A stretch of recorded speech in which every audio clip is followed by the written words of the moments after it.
श्री विद्या तत्वानुसंधान आश्रम हरिद्वार एवं दिल्ली एवं श्री करपात्र स्वामी आविर्भाव महोत्सव समिति काशी, श्री राज राजेश्वरी फाउंडेशन श्री क्षेत्र काशी द्वारा आज रविंद्रपुरी स्थित लेन नंबर 8 पर धर्म सम्राट स्वामी श्री करपात्र जी महाराज का 118वां आविर्भाव महोत्सव मनाया गया। कार्यक्रम में मुख्य अतिथि प्रोफेसर विंदेश्वरी प्रसाद मिश्र एवं विशिष्ट अतिथि के रूप में सुमेरु पीठ के पीठाधीश्वर शंकराचार्य स्वामी नरेंद्रानंद सरस्वती महाराज मौजूद रहे। कार्यक्रम की अध्यक्षता श्री विद्या तत्वानुसंधान आश्रम के अध्यक्ष श्री महेश चैतन्य ब्रह्मचारी जी ने किया। इस अवसर पर मुख्य रूप से डॉक्टर विद्यासागर पांडे, पंडित राजकृष्ण मालवीय, डॉक्टर दिव्य चेतन ब्रह्मचारी, राजीव गुप्ता, नीरज कुमार शर्मा, मोहन दुबे आदि लोग मौजूद रहे।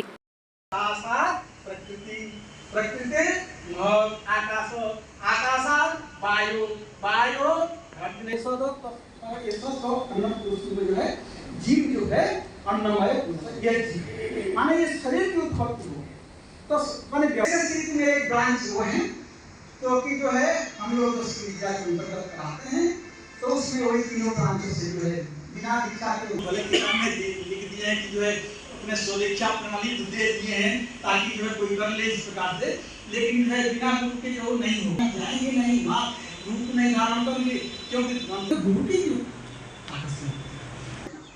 हमारे आगमों की शिक्षा विधि क्या है, तो हमारे यहाँ जो शिक्षा विधि के जो है ये जब 3 क्रम है, इन तीनों क्रमों की भी शिक्षा विधि, तो एक तो जो है शिक्षा जो है औपचारिक शिक्षा और दूसरी है कि अनौपचारिक शिक्षा। तो जो औपचारिक शिक्षा में क्या है, पहले शिष्य जाता है हाथ तक जो है कहाँ जो है आपकी जो इच्छा शक्ति है, वह जो इच्छा शक्ति जो मन में आकांक्षा होती है वही आपकी क्या है वो शक्ति है। तो वहीं से जब चलते हैं तो कौन कौन निकले, तो शक्ति को जो ये कीर्तन को सुनाया जाओ तो ये धर्म सम्राट स्वामी करपात्री जी महाराज के आविर्भाव जन्म उत्सव के पावन अवसर पर यहाँ साधना, उपासना और वर्तमान परिस्थितियों में सनातन को शक्ति मिले, बल मिले, संबल मिले और विश्व पटल पर सनातन के जो अनुयायी हैं सशक्त हों। तो सशक्त होने का आधार है साधना, जिसमें 10 महाविद्याओं की साधना है और ये जो सरस्वती की साधना में छात्र हैं ये गायत्री की साधना उपासना अगर करते हैं और वर्तमान परिस्थितियों में सनातन धर्मावलंबी अपने वर्ण आश्रम के अनुसार भगवान भास्कर के उदय होने से पूर्व अगर 10 माला अपने जप को करेंगे तो विश्व विजेता होंगे, विश्व पटल पर कोई उनको क्षति नहीं कर सकता। और धर्म सम्राट स्वामी करपात्री जी महाराज का प्रादुर्भाव गुलामी काल में हुआ, लेकिन उनका जो जीवन है 82 में आज़ाद भारत में उन्होंने पंच भौतिक शरीर को केदार घाट के समीप अपने इस पंच भौतिक शरीर को छोड़ा।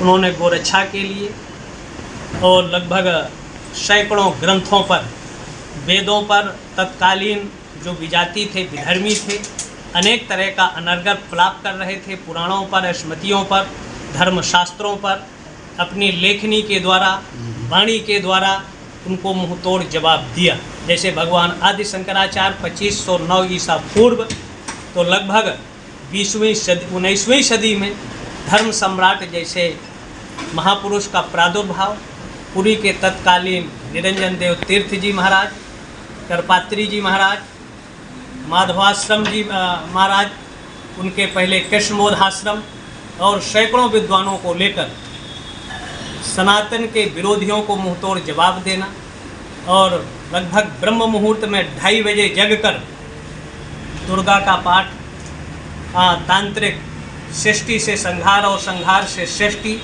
श्री विद्या की उपासना के माध्यम से, ये जो दक्षिण भारत की विद्या प्राय कही जाती थी, उत्तर भारत में धर्म सम्राट को ये जाता है श्रेय कि उन्होंने श्री विद्या का यहाँ प्रचार प्रसार और साधना का धर्म संघ के माध्यम से, राम राज्य के माध्यम से राजनीतिक युगों को दिशा दशा गति देने का कार्य और वर्तमान में श्री विद्यानुसंधान केंद्र के जो अध्यक्ष हैं महेश चैतन्य ब्रह्मचारी जी के और ये शास्त्री स्वामी जी के शिष्य परंपरा में से उनके बताए उपदेशों, निर्देशों, मूल्यों, मान्यताओं, आदर्शों को एक नई दिशा, दशा, गति प्रदान कर रहे हैं और वर्तमान में आवश्यकता है साधना उपासना की।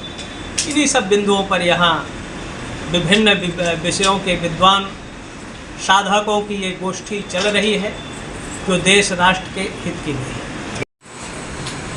ऐसा है कि धर्म सम्राट स्वामी श्री कृपाजी महाराज जी का 118वां आविर्भाव महोत्सव प्राय हर वर्ष की भांति मनाया जाता है और महाराज जी की जो पुण्य जो कार्य किए उसमें आगम निगम तो प्रदान ही है। गौ हत्या पर भी महाराज जी ने प्राय पूरे भारत के सभी धर्म के संप्रदाय को एक मंच पर एकत्रित किया। जिस प्रकार महाराज जी कहते थे कि कलो संघीय शक्ति, उसी प्रकार अगर सब मिलकर ये कार्य करें तो सर्व हो सकता है, परंतु छिन्न भिन्न तरीके से सब का प्राय स्वतंत्रता की और सभी लोग अपनी अपनी इच्छाओं के अनुसार कार्य करते हैं और महाराज जी की जयंती का भी प्रोग्राम अलग अलग जगहों में होता है। तो इसी प्रकार से महाराज जी की जो परंपरा है उसमें महाराज जी ने भी 50 वर्ष की उम्र के बाद में श्री विद्या में प्रवेश किया और भालचंद्र शास्त्री से पुण्याभिषेक हुआ महाराज जी का, जो प्राय उमानंद नाथ थे। तो प्राय इस परंपरा को प्राय अभी वर्तमान समय में बाकी सभी परंपराएं तो प्राय चल रही है, परंतु आगम की परंपरा लुप्त होती जा रही है। हमारे काशी के अंदर भी आगम के विद्वान बहुत कम रह गए, नगण्य स्थिति है। तो प्राय इसीलिए इस विषय को हमने रखा। अगले वर्ष भी इसी विषय को रखा था, दूसरा विषय था अर्थात शक्ति जिज्ञासा, और अब इस बार आगमुक्त शक्ति साधना पक्ष। तो साधना पक्ष समस्त शास्त्रों का, महाराज जी भी कृपाजी महाराज जी कहा करते थे कि समस्त शास्त्रों के विद्वान एक तराजू में तोला जाए, न्याय का, व्याकरण का, साहित्य का, न्याय का और तुलात्मक दर्शन का और भी समस्त शास्त्रों का जो विद्वान होता है उन सबको उद्भुत विद्वानों को एक तराजू में तोला जाए, परंतु साधक को एक तोले में तोला जाए तो साधक और ब्रह्मचारी का पलड़ा भारी रहता है, क्योंकि चरित्रवान हमेशा विजय प्राप्त करता है, चरित्रहीन नहीं। तो साधना में तो आगम में स्पष्ट लिखा है चरित्रवान होना चाहिए। समस्त मार्तु शक्ति उसको मार्ती दृष्टि से देखेगा तभी साधना सफल होगी। क्योंकि कुलानंद कहता है प्राय के जिसका मन जीवा जिसकी जली हुई है, जिसके हाथ प्रतिग्रस्त जिले हुए हैं, जिसका मन पर स्त्री में आसक्त है, उसको हे देवी सिद्धि कैसे मिलेगी। इसी प्रकार आगम के सिद्धांत बड़े माने अनुशासित है, माने डिसिप्लिन प्रिय है, परंतु आप दूसरे शास्त्रों में जाएंगे तो इतना नहीं लिखा है। आगम तो स्पष्ट करता है। अभी काशी में प्राय ऐसा समय चल रहा था जब सूतक में कथा भी हुई और वर्णाश्रम पर भी बात चलती है, पर उन सब विद्वानों को ये पता ही नहीं कि विष्णु यामल स्पष्ट लिखा है, किसको सूतक नहीं लगता है। ब्रह्मचारी यदि नाम सरे नास्ति सूतकम, ब्रह्मचारी और यदि को केवल सूतक नहीं लगता है, न जनना सूतक न मरना सूतक। तो इसी प्रकार से प्राय हमारे यहाँ परंपरा चल रही थी, परंतु काशी में विद्वान स्पष्ट रूप से जवाब नहीं देते थे। इसी कारण से वो कथा भी चली और विरोध करने पर भी काशी विद्युत परिषद का उन्होंने मान्य नहीं किया मुरारी बाबू ने। तो प्राय स्पष्ट जवाब देना था उनको। दो ही व्यक्तियों को केवल अधिकार है, सूतक नहीं लगता, या तो नैष्ठिक ब्रह्मचारी है या यति है, उन्हीं दो को नहीं लगता है। यही बात गरुड़ पुराण में भी लिखी है और भी पुराणों में लिखी है, परंतु विष्णु यामल तो स्पष्ट शब्द से उसका विरोध करता है। दो व्यक्तियों के लिए ही उन्होंने निर्देश दिया है, वो भी वचन भगवान सदाशिव का है, किसी का वचन है नहीं, वो मैंने विष्णु यामल में स्पष्ट लिखा है। इसी प्रकार ये वर्णाश्रम के बारे में भी बातें तो बहुत करते हैं और प्राय अभी विद्युत परिषद ने ऐसा विषय दिया जिसमें कि वाल्मीकि को बता दिया कि ब्राह्मणोत्तर, व्यास जी को भी ब्राह्मणोत्तर बना दिया। तो ऐसा नहीं है, वो वाल्मीकि है ही नहीं जिसने वाल्मीकि रामायण लिखी। वो तो प्रजेता सोहम दशम पुत्रो कुलोद भव है भव, तो उसमें वह लिखा है कि प्राय वाल्मीकि जी भगवान राम को जब सीता के पास ले जाते हैं तब वो पूर्ण रूप से अपने दोनों हाथ ऊंचा करके स्पष्ट करते हैं कि प्राय में प्रचेता का 10वां पुत्र वाल्मीकि हूँ। तो वाल्मीकि ब्राह्मण ही थे जन्मजात से, और ये वाल्मीकि का जो दूसरा विषय चला रहे वो महाभारत में कोई हो गया है, तो उस कारण से उसको उन्होंने सब लोगों ने जोड़ दिया वाल्मीकि के सूत्र थे। अरे वाल्मीकि सूत्र थे ही नहीं, और व्यास भी पराशर की संतान थे। बीज किसका था, इस पर विचार करना चाहिए विद्वानों को। ये विद्युत परिषद बनी हुई है क्या, ये ऐसे ही बनी हुई है क्या, इसका कोई महत्व ही नहीं रहता है। माने वो भी उसमें अपने उसी के अंदर अपना लगा रहे हैं, जो माने उसी बात को समर्थन कर रहे हैं, और वर्णाश्रम के विरुद्ध ही हुआ, ऐसा क्या है। पराशर को कहते हैं वो उसको तो हम मानते नहीं। अरे पराशरम शक्तिपुत्र थे, वशिष्ठ जी के पुत्र थे, वो तो मानना पड़ेगा आपको, ब्राह्मण ही थे। उसके बाद सत्यवती से उनका कोई संबंध नहीं था। वो विशेष आत्मा का यहाँ आवन होना था, इस पृथ्वीभूमि का कल्याण करना था, वेद व्यास जी का जन्म होना था, इसीलिए उन्होंने ये प्रक्रिया की होगी और इसका कोई प्रमाण नहीं है। तो वर्णाश्रम को तो रखना पड़ेगा। वर्णोचित ही महाराज जी का वचन था, वर्णाश्रम की पूरी रक्षा करनी धर्मकुमार स्वामी जी का वचन था ये, और शास्त्रों का प्रमाण भी है। जिस दिन वर्णाश्रम समाप्त हो जाएगा उस दिन कलयुग पूर्ण रूप से आ जाएगा। अभी कुछ बाकी रह गए, अनेक कुछ लोग रह गए हैं, कुछ महापुरुष रह गए हैं, जिस कारण से सृष्टि चल रही है। तो आगम तो इस सिद्धांत को डिसिप्लिन के साथ जवाब देता है, मैंने ऐसे घुमा के बात नहीं करता, स्पष्ट बोलता है, तो बिल्कुल अधिकार नहीं है दूसरी जाति को। तो महाराज जी मुरारी बापू को इस सूतक काल में भी लोग जानते हैं, अनपढ़ भी जानता है। तो क्या यह लोभ माया मोह के वो मुलायम के लोग भी हैं, उसको इतना अभिमान हो गया को किसी बात को मानना नहीं। उसका कारण है कि जनता हमारी भारत की जनता है, उसको क्या कहा जाए। विश्व का सर्वे आया था, आपने सुना भी होगा, स्पष्ट वैज्ञानिक है, और इसमें स्पष्ट आया था कि भारत में श्रद्धालु बहुत है परंतु साथ में बेवकूफ भी बहुत है। इतने बेवकूफ की संख्या हो गई है कि तो वो पतित व्यक्ति की कथा सुनने जाते थे लोग। ऐसे कथा सुनने का कोई लाभ ही नहीं है। लाभ कैसे होगा? वो तो गाता है कल, मुरारी बाबू विद्वान तो है ही नहीं, आप उनसे श्लोक नहीं सुनेंगे कभी भी। आप केवल रामायण की चौपाई गाते हैं और इधर उधर की भाषा को लाके वो केवल ढोल बजाते हैं, संगीत में ताल में बैठता है। तो ऐसे लोगों को क्या है, समाज को रिंजाने के लिए संगीत है।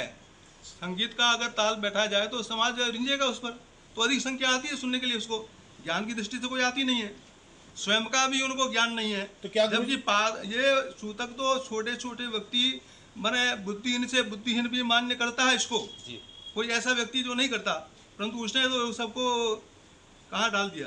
तो क्या गुरु जी ऐसे लोग सनातन का रक्षक नहीं भक्षक है, ये रक्षक हो नहीं सकता, भक्षक है। और हमारे काशी विद्युत परिषद वाले भी इस पर कुछ नहीं बोलते। स्पष्ट बोलना चाहिए था कि कथा उसके सामने कथा में जाके बोलना था, ललकारना था उसको, तो क्यों नहीं ललकारा।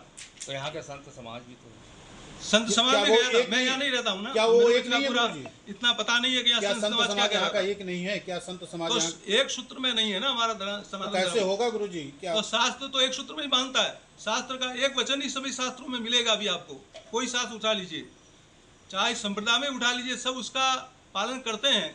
चाहे वल्लभाचार्य हो, चाहे माधवाचार्य हो, चाहे रामानंदाचार्य हो, चाहे रामानुजाचार्य हो, चाहे निम्बकारचार्य हो, सभी लोग इस धर्म के सिद्धांत को मानते हैं। क्या ऐसा कोई प्रोग्राम आगे होगा कि जिसमें सब पूरा हमारे जितने हैं सब एक हों और एक मत से काम करें? इसलिए होए तो सबसे अच्छा है, और नहीं हो तो फिर इस युग का जो प्रभाव वो चल ही रहा है, जंगलन तो हो चुका है। अगर एकता होती तो फिर सनातन धर्म में विश्व के हर कोने में होता।